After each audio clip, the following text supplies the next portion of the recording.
ডিম তো অনেক রকমেরই রান্না করে খেয়েছেন, কিন্তু এই রকম করে কি খেয়েছেন কোনো দিনও? তো এই রকম করে একবার খেয়ে দেখবেন দুর্দান্ত স্বাদের এই ভাপা ডিমের অমলেট। তো আমি ফ্রাই প্যান বসিয়ে দিলাম, গ্যাস অন করে দিলাম, পরিমাণ মতো তেল দিয়ে গোটা জিরে দিয়ে দিলাম, একটা তেজপাতা মাঝখান থেকে অর্ধেক করে আমি দিয়ে দিলাম। একটু হালকা ভাজা ভাজা করে নিয়ে আমি দুটো মিডিয়াম সাইজের পেঁয়াজ কুচানো দিয়ে দিলাম। আমি পেঁয়াজটাকেও হালকা করে ভেজে নেব, খুব একটা ভালো করে ভাজবো না, তাহলে কিন্তু খেতে খুব একটা স্বাদ থাকবে না। দিয়ে দিলাম আদা রসুন পেস্ট, এটাকেও হালকা 1 মিনিট ধরে আমি ভেজে নেব।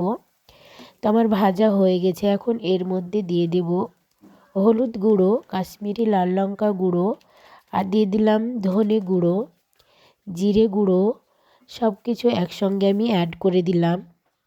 তো একটু নাড়াচাড়া করে মিশিয়ে নিয়ে দেখুন কাজুটা আমি ভিজিয়ে রেখেছিলাম আগে থেকে, এটা শিলনোড়ায় পেস্ট করে নিয়ে চলে আসবো। অল্প পরিমাণে জল দিয়ে দিলাম যাতে মশলাটা না পুড়ে যায়, সেই জন্য দিয়ে দিলাম সে কাজুর পেস্ট। দিয়ে দেবো এখানে টমেটো একটা আমি গ্রেট করে রেখেছিলাম, সেটা দিয়ে দিলাম। সামান্য একটু জল দিয়ে মশলাটা এখন আরও আমি 1 মিনিট মতো কষিয়ে নেব।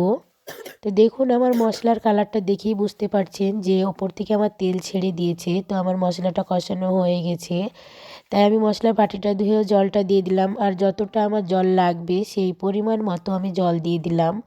এই রকম ভাপা ডিম খেয়ে নেবেন। তো আমি লবণটা দিতে ভুলেই গিয়েছিলাম আগে, তাই আমি এখন দিয়ে দিলাম। তো নাড়াচাড়া করে নিয়ে একটু ধনেপাতা ওপর থেকে ছিটিয়ে দিলাম।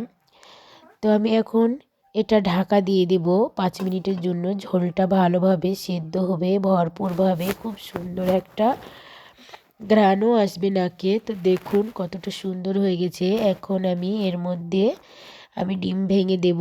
3টে মতো ডিম নিয়েছি, দেখুন এইভাবে আমি বাটিতে নিয়ে নিয়েছি, একটা একটা করে আমি দিয়ে দেব। যে যেরকম লাগবে ডিম সে সেরকমই ইচ্ছে দিতে পারে, 5টা 6টা যার যেরকম লাগবে বাড়িতে সেই রকম। তো আমার 3টে লাগবে, সেই জন্য আমি 3টে মতো দিয়ে দিলাম। কিছুটা ধনেপাতা ছড়িয়ে দিলাম, আর কাঁচা লঙ্কা মাঝখান থেকে চিড়ে আমি দিয়ে দিলাম। দেখুন কতটা সুন্দর লাগছে, খেতেও কিন্তু দুর্দান্ত টেস্টি হয়। কাঁচা লঙ্কা দেবেন তো খেতে স্বাদ দ্বিগুণ বেড়ে যাবে। তো আমি ঢাকা খুলে দেখে নেব এখন। দেখুন আমার ডিমগুলো খুব সুন্দর সেদ্ধ হয়ে গেছে, একদম পারফেক্টভাবে ঢাকা দিয়েছিলাম সেই জন্য। দেখুন নাড়াচাড়া করে আমি এখন এখানে গরম মশলা গুঁড়ো দিয়ে দেব। হয়ে গেছে। তো এতটা সুন্দর হয় গরম গরম ভাত, তো আপনি এক থালা খেয়েই নেবেন, আর অন্য কিছু আপনার তরকারি লাগবেই না। দ্বিগুণ স্বাদ এই ডিম অমলেটের ঝোলটা।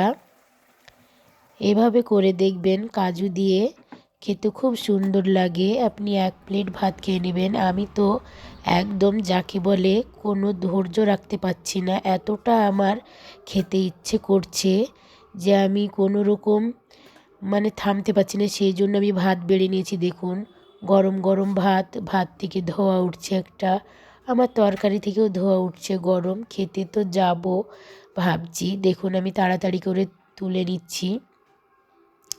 এই ডিমের অমলেট তো একেবারে মাখন, দেখুন দেখতে এতটা সুন্দর, খেতেও দুর্দান্ত স্বাদের এই রেসিপি।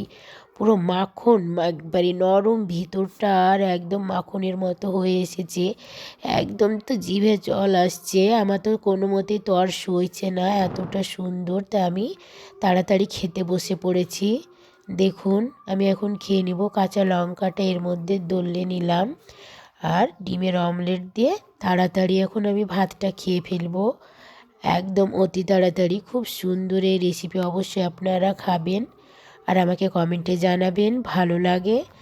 তো অবশ্যই কমেন্টে আমাকে জানাবেন। আশা করি আপনারা ভালো আছেন, ভালো থাকবেন, সুস্থ থাকবেন। এই পর্যন্তই আমি আজ শেষ করলাম। দেখুন কতটা সুন্দর।